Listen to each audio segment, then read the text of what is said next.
entende que o planejamento, ele não se garante sozinho, né? A gente planeja, sim, para decidir antecipadamente, a gente decide antecipadamente em determinadas situações, porque é a partir dessas decisões que a gente consegue controlar os resultados das nossas atividades e, consequentemente, realinhar a nossa trajetória com relação ao ponto futuro que a gente desenhou. E a gente acaba controlando o próprio futuro quando a gente garante que essas decisões que nós acordamos lá atrás no nosso planejamento ocorram. Então,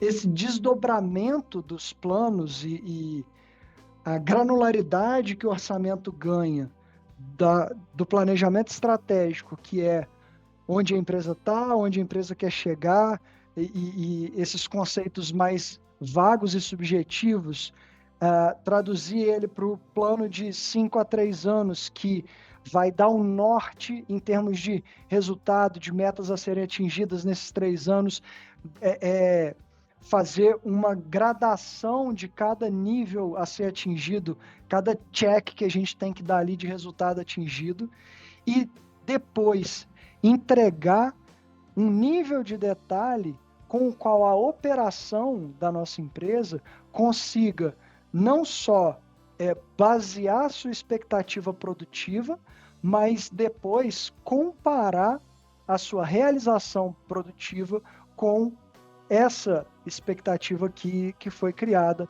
a partir dos planos e interesses que são compostos pela empresa no planejamento estratégico. Bom, então, quais tipos de decisões e quais tipos de planejamento essas decisões perpassam? A gente tem, então, eu vou olhar para a tela de cá, porque é onde está projetado, mas só para eu ir apontando para vocês aqui. Então, a gente tem que, no nível do planejamento estratégico, a gente vai ter uma referência à empresa enquanto entidade ativa dentro de uma sociedade, dentro do seu ambiente, em relação aos seus clientes, aos seus competidores. Então, por isso que a gente fala muito de market share, às vezes até um pouco de margem de lucratividade, para a gente ter uma base de comparação com relação à estratégia que a nossa empresa adota com relação aos concorrentes, se a nossa empresa tem um foco em nicho, diferenciação ou custo. Então, toda essa conversa, todas essas decisões de posicionamento ocorrem no nível do planejamento estratégico, e são as decisões estratégicas que a gente está falando sobre. A gente tem as decisões táticas, que nada mais é do que aquele desdobramento do planejamento estratégico entre outros planejamentos mais detalhados para que a gente consiga atingir as nossas expectativas estratégicas. Então, a gente tem planejamento de mercado, planejamento financeiro, de produção, RH, e o planejamento organizacional como um todo, de estrutura hierárquica e tudo mais. Então, para que a gente faça um planejamento de mercado, a gente precisa entender o que é esperado de lançamento de novos produtos, quais vão ser os planos de promoção, como que as nossas vendas se comportaram até hoje em situações similares às que a gente está projetando para o ano que vem. E como os planos de promoção impactam essas vendas. E aí, fazer plano de pesquisa de mercado, aonde a gente consegue consumir mais fatia do market share, aonde a gente precisa abrir mão de market share, porque é um nicho de produto que às vezes não é mais viável para a empresa. Então, essas conversas, elas já tangibilizam mais a métrica do planejamento de mercado para tradução dessas intenções em dinheiro. E o dinheiro do planejamento de mercado nada mais é do que descrito na nossa linha de receita. A gente tem, então, o planejamento de produção. Planejamento de produção, ele nada mais é do que quanto que o nosso planejamento de mercado está estimando de vendas. Se a gente é uma indústria, quanto que eu preciso de produzir para que essas vendas ocorram? Ou, se isso é um varejo, quanto que eu preciso de comprar dos materiais, equipamentos, bens, enfim, para que a gente consiga viabilizar as metas de vendas? Ah, qual é o índice de qualidade que a gente busca nas nossas matérias-primas, nos nossos produtos acabados? Qual que é o plano de estoque? A nossa empresa, ela é just in time? A gente só começa a produzir quando a gente recebe o pedido do cliente? Ou não? A nossa empresa tem um estoque de material acabado porque a gente atende determinado tipo de público que não consegue esperar o tempo de produção. Então, todas essas ah, ah, todos esses critérios são traduzidos em dinheiro também, e esse dinheiro a gente vê ele refletido na nossa DRE, no nosso PNL, sob a linha de custos, porque é um gasto relacionado à produção, logo a gente denomina ele de custo. Por fim, eu esqueci de falar aqui, mas também a utilização, que é óbvia, a utilização de mão de obra. Se a gente vai por exemplo, precisar de aumentar ou reduzir determinada produção, a produção de determinado produto, perdão, como que a gente vai realocar? Como que a gente vai fazer com o nosso quantitativo de produção, de mão de obra dentro da fábrica? A gente vai tirar de determinada linha de produto e alocar para outra linha de produto que está sendo mais demandada? Enfim, então, de acordo com o desdobramento do planejamento de mercado, a gente tem um planejamento de produção. Consequentemente, se a gente fala de planejamento de mão de obra, a gente precisa falar de planejamento de RH. Então, qual que é o plano de recrutamento e seleção? Como que a gente vai fazer o treinamento da nossa mão de obra que está lá para ser mais eficiente? Qual que é o plano de cargos e salários? Plano de sucessões e tudo mais.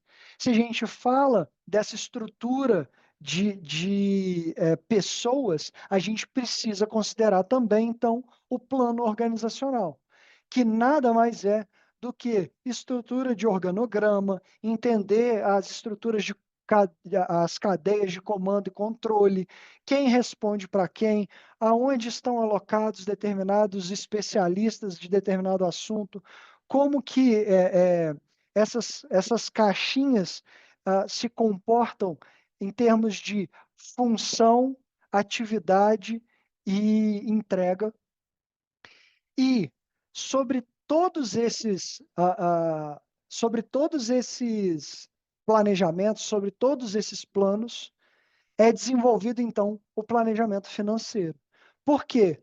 Se a gente tem esse dinheiro que foi debatido aqui se transformando em receita, esse dinheiro que foi debatido aqui se transformando em custo, esse dinheiro que está sendo debatido aqui, grande parte dele, identificando o que é custo, o que é despesa, porque a partir de um organograma muito bem formado, a gente consegue identificar quais são as áreas que atuam diretamente na produção, quais são as áreas que são produtivas, mas não têm atuação direta, mas continuam compondo custo, ou quais são as áreas que são de suporte administrativo e aí vão compor despesas. E juntando tudo isso, juntando todos esses planos e alinhavando com as expectativas de resultado da empresa, é que o planejamento financeiro vem e estabelece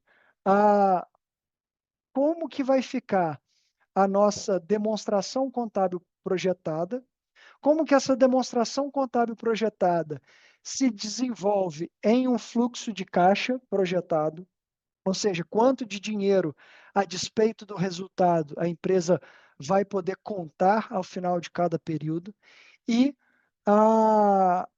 um plano de investimento na empresa como um todo, mas também focado em ativos produtivos, enfim, para que a gente saiba qual que é a capacidade até de expansão de produção, expansão de atendimento do mercado, enfim.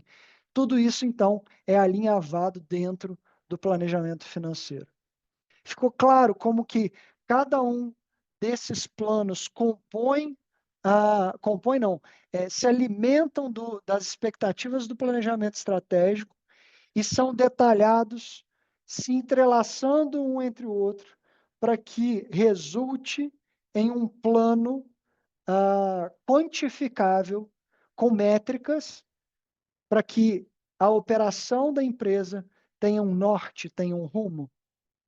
Isso ficou claro? Quando a gente entra em curso de pós-graduação, MBA, ou até mesmo curso de extensão, a gente a gente recebe o input de conceitos até que um pouco genéricos. E genérico eu não digo no termo depreciativo, não. Eu, eu digo a respeito da possibilidade de adaptação desse conceito. Então, assim como o Alexandre falou, pô, aqui eu estou falando de planejamento de produção, mas eu sou da área de serviço. Como que eu consigo adaptar esse planejamento de produção para minha empresa de serviço? O que que eu produzo de serviço fim, de produto fim para o meu cliente? Como que é a estrutura de produção? Quais são os inputs que são necessários? Quais são as matérias-primas que são necessárias? Às vezes, na consultoria, a gente precisa ter a disponibilidade de agenda dos consultores, elencar quais são as capacidades e habilidades de cada consultor ou as áreas específicas de atuação para que a gente coloque os consultores atrelados ao cliente correto. Então, tem toda essa questão de entender o conteúdo e aprender a adaptar ele para a nossa realidade. Eu acho que essa é uma das maiores diferenças dos profissionais de planejamento, porque por muitas vezes a gente passa por empresas, a gente tem experiências em diferentes empresas, como eu contei para vocês. Eu já fui da Unimed, já trabalhei no ramo tech e agora estou de volta na indústria. E o conceito não muda. O que muda é como que a gente aplica esse conceito ao nosso modelo de negócio. É muito importante que a gente entenda e aprenda a absorver conceitos e adaptar esses conceitos às nossas situações de vida. Isso faz toda a diferença no ambiente ah, profissional e eu acho que é uma das dicas que eu posso deixar para vocês no dia de hoje. Uma, uma, um episódio interessante que a gente teve, a gente estava falando de maleabilidade, do planejamento estratégico e do planejamento orçamentário. É, eu coloquei isso à prova, essa teoria à prova, e eu acho que muitos de vocês também, durante a pandemia. Mas estando dentro de uma organização de saúde, na época eu estava na Unimed ainda, foi meu último ano de Unimed, como eu estava desenvolvendo a área de planejamento financeiro, quando estourou a pandemia, eles me colocaram de responsável pelo comitê de contingenciamento da crise, né? E aí a gente tinha na época, como não tinha uma área de planejamento financeiro, era só uma área de orçamento, era um orçamento super top-down. E eu vi a oportunidade da gente tornar esse tipo de controle orçamentário mais participativo a partir dessa desse cisne negro, né, que aconteceu, tomando aí o termo do Nassim Taleb, esse cisne negro que aconteceu no mercado. E aí, o que que eu fiz? Comitê de contingenciamento, eu sou responsável, então eu quero responsável pela área de compras, quero responsável pela área de suprimentos, OPME, né, materiais e medicamentos, é, quero responsável pela parte assistencial, porque o primeiro ponto que a gente vai bater é renegociação de todos os contratos. Quais são os contratos que a gente enxerga que tem a maior margem? E aí você olha para o orçamento, você vira e fala assim, porra, o cara vai estourar o orçamento, por quê? A crise vai, a crise é de saúde, o cara trabalha no ramo da saúde, só que ao mesmo tempo que eu apertei os meus pares ali para que a gente conseguisse economias nos contratos, eu comecei a desenhar quais seriam os impactos das tomadas de decisão da ANS com relação aos planos de saúde dentro do nosso caixa. Porque o que aconteceu foi a ANS soltou uma normativa que suspendia o atendimento de procedimentos eletivos. Ou seja, você só seria atendido se você fosse para urgência e emergência. Se fosse uma cirurgia estética, algo que pudesse ser postergado, iria ser postergado. Para um plano de saúde, isso foi ótimo. Por quê? Como a gente trabalha com base na sinistralidade, ou seja, a receita é composta majoritariamente por um fluxo estável mensal de mensalidade do plano, né? Por outro lado, o nosso custo, a maior parte dele é referente à sinistralidade dessa carteira, ou seja, o quanto esse cliente que paga a mensalidade utiliza os recursos médicos. Se a ANS suspende o atendimento eletivo, uma porcentagem desse custo não vai acontecer mais, ou pelo menos não por enquanto. E foi aí que a gente teve a sacada. A gente precisa redesenhar o nosso orçamento, porque a partir do momento que a gente consegue ganhar margem nos contratos e ainda vai ter esse saving momentâneo dos atendimentos eletivos, a gente consegue criar no caixa um colchão de segurança, porque em algum momento essa normativa ia ser suspendida. E você acha que os atendimentos eletivos que foram suspensos não iam acontecer? Eles voltaram igual uma avalanche, voltaram todos de uma vez só.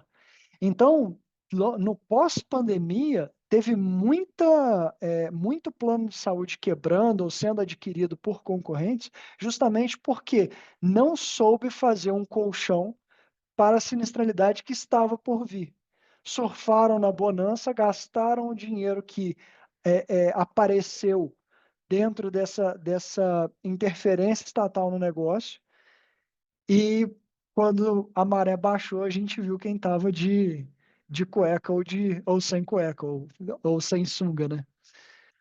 Então, esse é um ponto que eu queria trazer do dia a dia que eu vivenciei, dessa maleabilidade que a gente precisa dar ao planejamento. Muitas vezes, o processo de controle orçamentário, ele é, ele é complementado pela rotina de forecast, que nada mais é do que o inglês para previsão. E quando a gente aplica a rotina de forecast, ele permite para a gente revisitar as expectativas do ano ali para frente. Então, normalmente a gente fala, tem o forecast 1 mais 11, 2 mais 10, 3 mais 9. É sempre 3 meses de realizado contra 9 meses de novas expectativas ou de revisão de expectativas. E aí, nesses 9 meses do forecast, desse instrumento de controle orçamentário, é que as pessoas podem ir lá e refazer. Como na época na Unimed a gente não tinha essa prática, o que a gente fez foi, pera lá, vamos então reabrir o nosso orçamento, a gente tira a parte que foi realizada e tira a parte do orçamento, né, os meses de orçamento que já foram realizados e considera somente o realizado, e a partir daqui a gente recalcula as expectativas de acordo com as obtenções de retorno do Comitê de Contingenciamento de Crise, que foram as renegociações de contratos e tudo mais, e obtenção até de prazo para pagamento desses contratos. E dois, o resultado das interferências ah, das interferências da Agência Nacional de Saúde sobre o nosso resultado.